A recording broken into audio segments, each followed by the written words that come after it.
За 180 градус дээр 20 минут шарсны дараа холоо маань нэг юм болсон байна.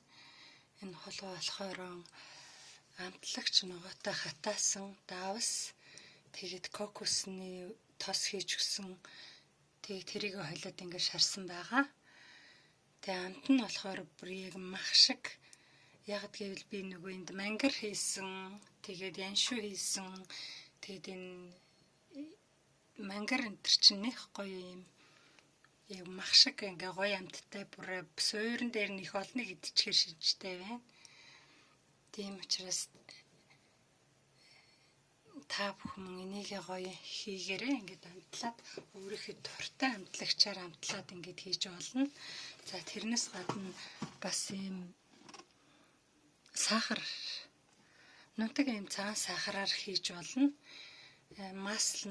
Масла хайлуулаа масланда энэ хологоон тосны шингээж агаад тэгээд энэ нутаг сахараа бүрээд тэгээд ингээд шарж бас болно. Дээр үед одоо ийм нутаг сахартай самрыг бид нар цагаан самар гэж аягүй дуртай иддэг байсан шүү дээ.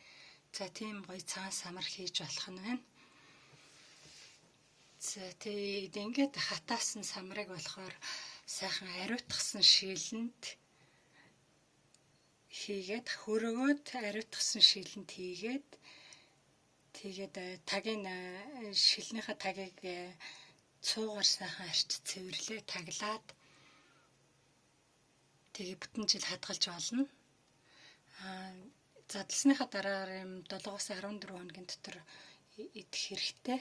Хэрвээ задлсан байх юм бол за бас ингээ зориултын тийм гэлгар уут байдаг штэ. Тийм хатуу юм шаржгансан тиймэрхүү гэлгар уутанд бол хийж хадгалж болно. За тэгж хийж хадгалах юм бол 6 сар хадгална. За ингээ та бүхэн гоё самраа хийж дээрээ. Тэгээ та бүхэнд бас нэг гоё юм үзүүлээ би. За энэ дээр ингээд ирвэх юм найрлж байна. Гоё. Би нэг сая гадаа харчгаад баярлаад байгаа юм биш үү. Тэгээ та нарт бас үзүүлэх гээд.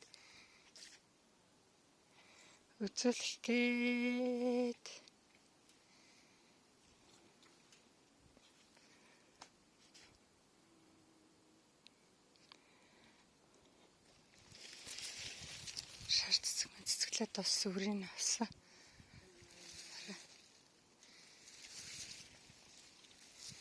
Ирвэх нүд минь энд ингээд битүү найрлж байна өөхөө.